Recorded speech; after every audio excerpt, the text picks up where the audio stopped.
નમસ્કાર દર્શક મિત્રો, આપ સૌનું હાર્દિક સ્વાગત છે આપણી યુટ્યુબ ચેનલના આજના અતિ મહત્વના વિશેષ અને ખાસ હવામાન સમાચાર બુલેટિનની અંદર. પરંતુ હવામાન વિભાગના તાજેતરના સેટેલાઇટ મોડેલ અને આપણી પાસે આવેલા તાજા હવામાનના નકશાઓ સ્પષ્ટપણે દર્શાવી રહ્યા છે કે ગઈકાલ કરતાં પણ આજનો દિવસ એટલે કે 11 ઓગસ્ટ 2026 મંગળવાર સમગ્ર ગુજરાત માટે ભારેથી અત્યંત ભયંકર સાબિત થવાનો છે.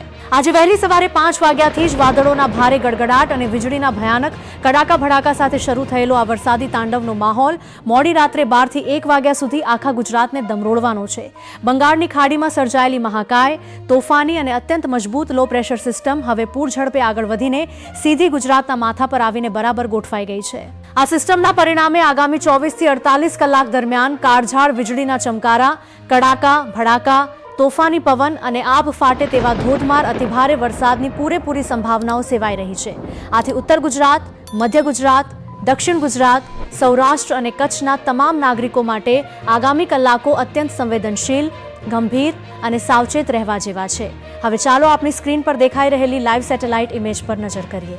તમે જોઈ શકો છો તેમ આકાશી સિસ્ટમનું મુખ્ય કેન્દ્રબિંદુ અત્યારે મધ્ય ગુજરાતની બરાબર ઉપર છવાઈ ગયેલું જોવા મળી રહ્યું છે. આ કારણે મધ્ય ગુજરાત અને તેની આસપાસના તમામ જિલ્લાઓ પર સૌથી મોટું આકાશી સંકટ અને જળબંબાકારનો ખતરો તોળાઈ રહ્યો છે. ગોધરા, દાહોદ, પંચમહાલ, વડોદરા, છોટાઉદેપુર, આણંદ, ખેડા, નડિયાદ અને આસપાસના તમામ ગ્રામ્ય વિસ્તારોમાં આ સિસ્ટમ સૌથી વધુ રુદ્ર સ્વરૂપ બતાવશે. આ ભાગોમાં અમુક વિસ્તારોમાં 7 થી 10 ઇંચ કે તેથી પણ વધુ અત્યંત ભારેથી અતિ ભયંકર મુશળધાર વરસાદ ખાબકી શકે છે, જેનાથી તમામ નીચાણવાળા વિસ્તારોમાં જળબંબાકાર અને પૂર જેવી ગંભીર સ્થિતિ સર્જાઈ શકે છે.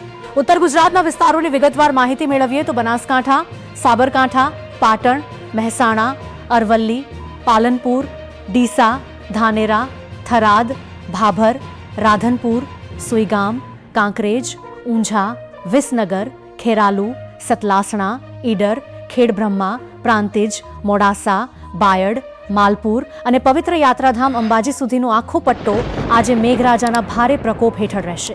આ વિસ્તારોમાં તોફાની પવન અને વીજળીના કડાકા સાથે સતત ધોધમાર વરસાદી ઝાપટા પડવાની અને સ્થાનિક નદીઓમાં પૂર આવવાની પૂરેપૂરી શક્યતાઓ રહેલી છે. બીજી તરફ દક્ષિણ ગુજરાતના પંથકની વાત કરીએ તો સુરત, નવસારી, વલસાડ, ભરૂચ, નર્મદા, તાપી, બારડોલી, કામરેજ, ઓલપાડ, વ્યારા, વાપી, ઉમરગામ, ધરમપુર અને ડાંગ જિલ્લાના સાપુતારા સુધીના વિસ્તારોમાં પણ મુશળધારથી અતિ મુશળધાર વરસાદી સ્પેલ આવવાની પૂર્ણ શક્યતા છે. દક્ષિણ ગુજરાતના દરિયાકાંઠાના વિસ્તારોમાં તોફાની પવન અને સમુદ્રમાં ઊંચા મોજા ઉછળવાની સાથે મુશળધાર વરસાદ પડી શકે છે, જેના કારણે હવામાન વિભાગ દ્વારા માછીમારોને પણ દરિયો ન ખેડવાની સ્પષ્ટ અને કડક સૂચનાઓ આપી દેવામાં આવી છે. મધ્ય ગુજરાત સાથે જોડાયેલા અમદાવાદ અને ગાંધીનગર જિલ્લાની વિગતો જોઈએ તો અમદાવાદ શહેર, ગાંધીનગર, સાણંદ, કલોલ, વિરમગામ, ધંધુકા, દહેગામ, બાવળા, કઠલાલ, મહુધા અને કપડવંજ ક્ષેત્રમાં પણ ગાજવીજ સાથે ધોધમાર વરસાદની આંકડાકીય આગાહી રહેલી છે. આજે બપોર પછી આ તમામ વિસ્તારોમાં કાળા ડિબાંગ વાદળોની ઘેરાબંધી સતત વધશે અને સાંજે તેમજ રાતના સમયે મુશળધાર વરસાદી માહોલ જામતો જોવા મળશે. સૌરાષ્ટ્ર અને કચ્છ ક્ષેત્ર તરફ નજર કરીએ તો સુરેન્દ્રનગર, ચોટીલા, ધ્રાંગધ્રા, સાયલા, દસાડા, વઢવાણ અને મોરબી જિલ્લામાં ભારે વરસાદનું હાઈ રેડ અને ઓરેન્જ એલર્ટ આપવામાં આવ્યું છે. જ્યારે રાજકોટ, ગોંડલ, જેતપુર, ધોરાજી, ઉપલેટા, જૂનાગઢ, વિસાવદર, મેંદરણા, કેશોદ, ગીર સોમનાથ, વેરાવળ, કોડીનાર, ઉના, તળાજા, અમરેલી, ધારી, બગસરા, જામનગર, પોરબંદર અને ભાવનગરમાં પણ હળવાથી મધ્યમ અને કેટલાક ભાગોમાં ભાદરવા જેવા ભારે વરસાદી ઝાપટા જોવા મળશે. કચ્છના રણકાંઠાના ભુજ, અંજાર, મુન્દ્રા, માંડવી, નખત્રાણા, ભચાઉ, રાપર, ગાંધીધામ અને સરહદી વિસ્તારોમાં પણ વાદળછાયા વાતાવરણ વચ્ચે છૂટોછવાયો ગાજવીજ સાથે વરસાદ પડી શકે છે. હવામાન નિષ્ણાતોના નવા મોડેલ મુજબ આજે બપોર પછી અને મોડી રાત્રે કચ્છ, ભુજ, નખત્રાણા અને ગાંધીધામ પંથકમાં મુશળધારથી અતિભારે વરસાદની પૂરેપૂરી શક્યતા છે. આ સિવાય સૌરાષ્ટ્રના દેવભૂમિ દ્વારકા, પોરબંદર, જામનગર અને ગીર સોમનાથના દરિયાઈ પટ્ટા પર ભારે ગાજવીજ સાથે વાવાઝોડા જેવો માહોલ સર્જાઈ શકે છે. મધ્ય ગુજરાત અને ઉત્તર ગુજરાતના મહેસાણા, વિજાપુર, ખેડા, આણંદ અને પંચમહાલ જિલ્લાઓમાં પણ આગામી કેટલાક કલાકોમાં આકાશી વીજળીના કડાકા સાથે મેઘતાંડવ જોવા મળી શકે છે. ખાસ કરીને ખેડૂત ભાઈઓ માટે મોટા સમાચાર એ છે કે આ લો પ્રેશર સિસ્ટમ આગામી 14 ઓગસ્ટ સુધી ગુજરાત પર જ સ્થિર રહેવાની ધારણા છે, જેને કારણે ખેતરોમાં તૈયાર પાકને નુકસાન ન થાય તે માટે તુરત જ સુરક્ષિત વ્યવસ્થા કરી લેવી. નીચાણવાળા વિસ્તારો અને નદી કિનારે રહેતા લોકોને તંત્ર દ્વારા એલર્ટ રહેવા જણાવાયું છે. દરિયામાં કરંટ વધુ હોવાથી તમામ બંદરો પર ખાસ ભયસૂચક સિગ્નલ લગાવી દેવામાં આવ્યા છે.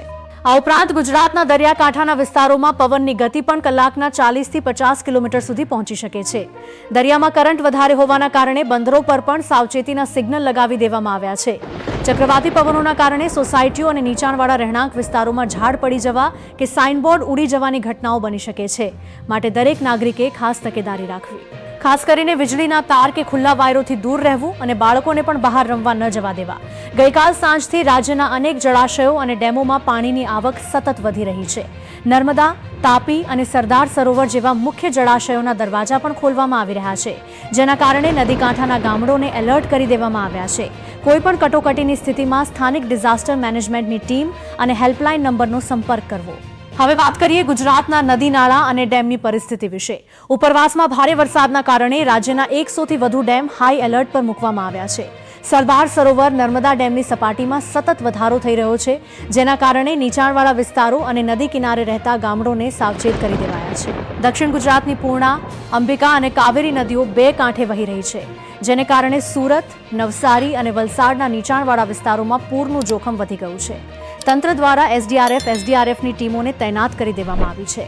જો તમે પણ કોઈ નદી કે ઝરણા નજીક રહો છો તો બિનજરૂરી બહાર નીકળવાનું ટાળો અને સ્થાનિક તંત્રની સૂચનાઓનું કડકપણે પાલન કરો. ગુજરાતના જાણીતા હવામાન નિષ્ણાતો અને અંબાલાલ પટેલની તાજી આગાહીનું માનીએ તો 11, 12, 13 અને 14 ઓગસ્ટના આ 4 દિવસો સમગ્ર ગુજરાત રાજ્ય માટે અતિશય ભારે, તોફાની અને ભયાનક રહેવાના છે. વરસાદી સિસ્ટમ ખૂબ જ મજબૂત અને સક્રિય સ્થિતિમાં હોવાથી આપણા ખેડૂત ભાઈઓએ પણ પોતાના ઊભા પાક, ખેતર, ખાતર અને પશુધનની યોગ્ય કાળજી લેવી અતિ જરૂરી બનશે. આપ સૌ દર્શક મિત્રોને નમ્ર વિનંતી છે કે વરસાદ દરમિયાન બિનજરૂરી મુસાફરી ટાળવી, નીચાણવાળા કોઝવે, નાળા કે નદીના પટમાંથી વાહન પસાર કરવાનો પ્રયાસ ન કરવો, વીજળીના થાંભલા, ટ્રાન્સફોર્મર કે જૂના વૃક્ષો નીચે ન ઊભા રહેવું અને સરકારી તંત્ર તથા હવામાન વિભાગની સત્તાવાર સૂચનાઓનું ચુસ્ત પાલન કરીને સુરક્ષિત સ્થળે રહેવું. દર્શક મિત્રો, જો તમને આપણો આ વિગતવાર, સચોટ, ઊંડાણપૂર્વકનો અને લાઈવ હવામાન રિપોર્ટ ઉપયોગી લાગ્યો હોય તો આ વિડીયોને અત્યારે જ લાઈક કરી દો. તમારા પરિવાર, સગા સંબંધીઓ અને મિત્રોના તમામ વોટ્સએપ ગ્રુપમાં વધુમાં વધુ શેર કરો, જેથી દરેક નાગરિક સુધી આ જરૂરી ચેતવણી પહોંચી શકે.